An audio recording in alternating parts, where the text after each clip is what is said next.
This is engineering software. Lecture number 32. Quantity serving estimate and costing के इस course में आज हम पढ़ेंगे how to calculate cement sand and aggregate in concrete. के कंक्रीट में हम सीमेंट सैंड और एग्रीगेट जिसे हम क्रश या बजरी बोलते हैं वो किस तरह कैलकुलेट करते हैं। तो चलते हैं आगे चलते हैं, लेकिन आगे चलने से पहले आप दोस्तों से रिक्वेस्ट है कि चैनल को सब्सक्राइब करें, वीडियो को शेयर कीजिए, दोस्तों के साथ लाइक कीजिए और जो भी आपने क्वेश्चन पूछने वो कमेंट बॉक्स में दे दे।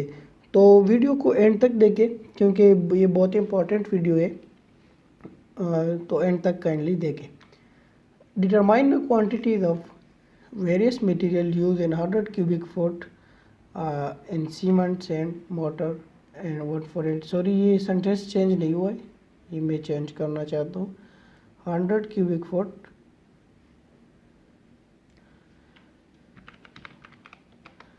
कंक्रीट, ठीक है। So determine the quantity of various material use 100 cubic foot concrete. ये कहते हैं कि 100 cubic foot का कंक्रीट है और इसका रेशो 1:8 है और इसकी क्वांटिटी ऑफ मटेरियल वो फाइंड करें। वेरियस मटेरियल है, उसमें सीमेंट है, सैंड है, एग्रीगेट है, ठीक है। तो शुरू करने से पहले मैं आपको कंक्रीट का एक डेफिनेशन बताऊं। कंक्रीट जो है वो 3 इंग्रेडिएंट्स का अमेज़ा है। It's a composite of 3 materials, cement, sand and aggregate या क्रश। इसके अलावा हम इसके साथ पानी भी यूज़ करते हैं और मिक्सचर वगैरह भी यूज़ करते हैं। लेकिन आप अगर बेसिक्स डेफिनेशन आप चाहते हैं तो concrete is a composite of cement, sand, aggregate and water, ठीक है। तो ये एज अ बेसिक डेफिनेशन है इसका। तो हम किस तरह 100 cubic foot कंक्रीट को फाइंड आउट करेंगे, तो इसके लिए मैंने स्लाइड्स बनाई है। आप मुझे कमेंट करें कि ये स्लाइड वाला तरीका ठीक है या मैं एक्सेल में कर लूँ।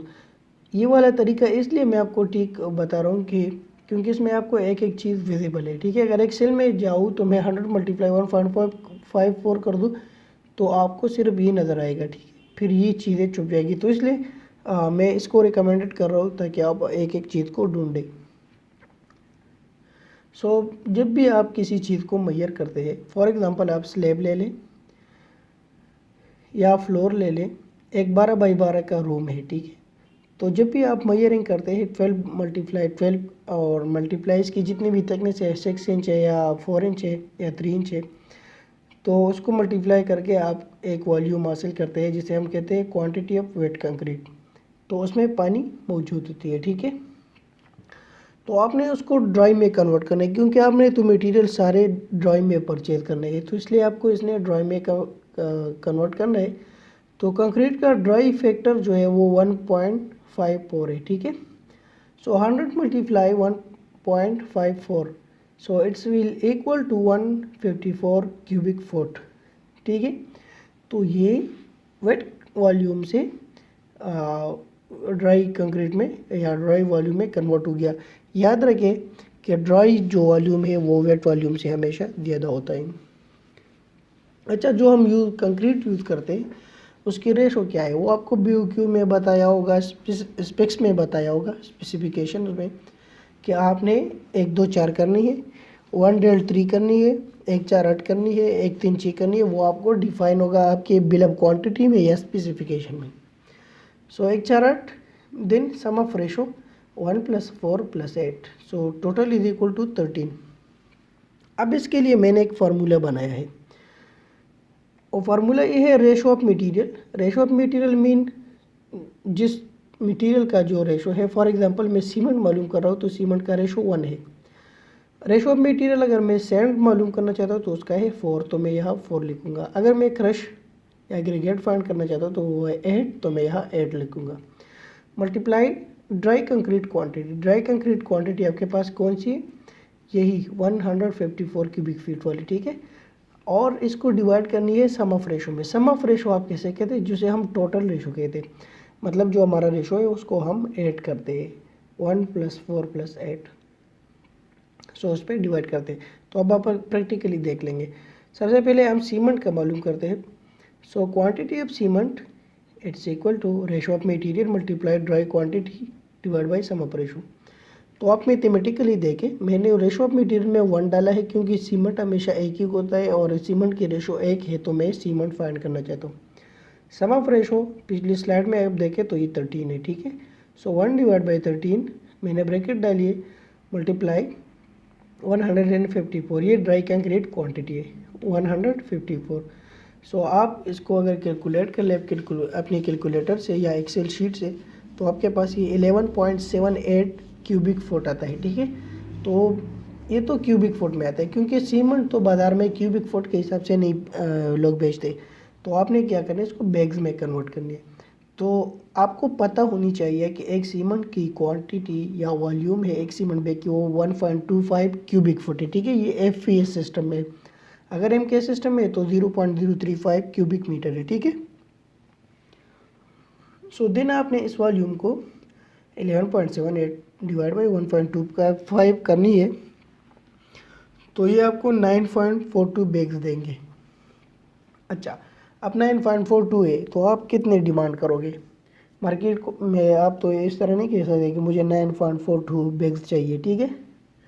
तो इसके लिए आपने 10 बैग्स मंगवानी है क्योंकि इसमें वैसे भी 5% वेस्टेज होती है। अगर वेस्टेज ना भी हो तो कहीं पे ज़्यादा या कम मोटर लगती है, सीमेंट लगती है, तो आप इसलिए आप 10 बैग्स मंगवा लें। देन क्वांटिटी ऑफ सैंड आपने किस तरह फाइंड आउट करनी है? Ratio of material divide by sum of ratio multiply dry concrete quantity. उसी तरह है, सिर्फ आपने रेशो चेंज करनी है, ठीक है। उसमें 1 डिवाइड बाई 13 है, इसमें 4 डिवाइड बाई 13 मल्टीप्लाई 154 मल्टीप्लाई 154। सो अब आप सैंड को क्यूब में ले सकते हैं, ठीक है। तो इससे आया है 47.12। सो इट्स मीन ये आपको आधा सैकड़ा रेट चाहिए।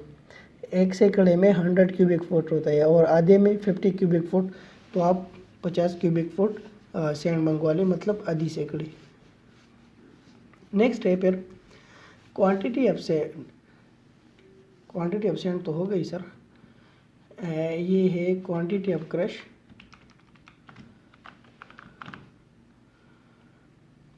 ठीक है।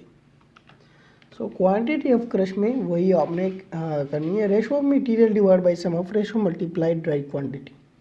सो यहाँ पे क्रश की क्वांटिटी क्या है, 8 डिवाइड बाई 13। एग्रीगेट की क्वांटिटी क्या है, 8 डिवाइड बाई 13। ये एग्रीगेट की रेशो है 8, सम ऑफ रेशो है 13। मल्टीप्लाई ड्राई कंक्रीट से आपने मल्टीप्लाई करनी है, तो ये है 94.24 cubic feet. So it's mean ये एक सैकड़ा है। याद रखें कि कंक्रीट में हमेशा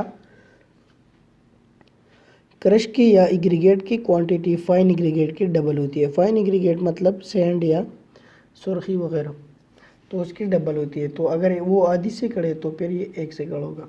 समरी में आपको बताता हूँ कि सीमेंट बैग्स मेरा कितने लगते हैं, 9.42 बैग्स से 10 बैग्स।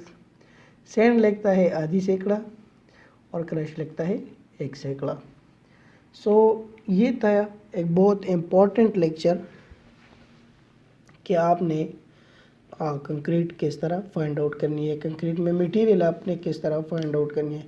फॉर एग्जांपल आप एक कॉन्ट्रैक्टर के साथ काम करना चाहते हैं या उसके साथ आप जॉब कर रहे हो, तो आपको वो बताएगा कि जी मैंने ये स्लैब करनी है, RCC स्लैब है, तो इसमें इसके लिए मैं कितना डिमांड करूँ सीमेंट की या स्टील की। तो स्टील तो खैर आगे मैं बता दूंगा आपको कितना डिमांड करूँ मैं सीमेंट की या सेंट की या एग्रीगेट की या क्रश की। सो इसके लिए आपको ये न्यूमेरिकल आना चाहिए, आपको ये तरीक़ाकार आना चाहिए ताकि आप उसको बता रहे, ये समरी आप दे दें उसको और वो मार्केट से वो मटेरियल परचेज करे। तो उम्मीद करता हूँ आपको लेसन समझ आया होगा। मेरे आपसे ये रिक्वेस्ट है कि इंजीनियरिंग सॉफ्टवेयर को सपोर्ट करें। सपोर्ट करने से मुराद इसका मेंबर बने, आप इस चैनल का मेंबर बने। तो मेंबर बनने के लिए आपने इस चैनल को सब्सक्राइब करना है, बेल आइकन प्रेस करना है ताकि आप कोई वीडियो मिस ना करें, ताकि मैं जो भी वीडियो अपलोड करूँ आपको नोटिफिकेशन मिल जाए। और इस वीडियो को लाइक कीजिए, लाइक करना ना भूलें। कमेंट दीजिए, कमेंट में आप अपनी राय शेयर कर सकते हैं, क्वेश्चन कर सकते हैं हमसे, और इसको ज़्यादा से ज़्यादा अपने दोस्तों के साथ शेयर करें। सो तब तक अपना ख्याल रखिए। और मुझे अपने दुआओं में याद रखिए। अल्लाह हाफिज़।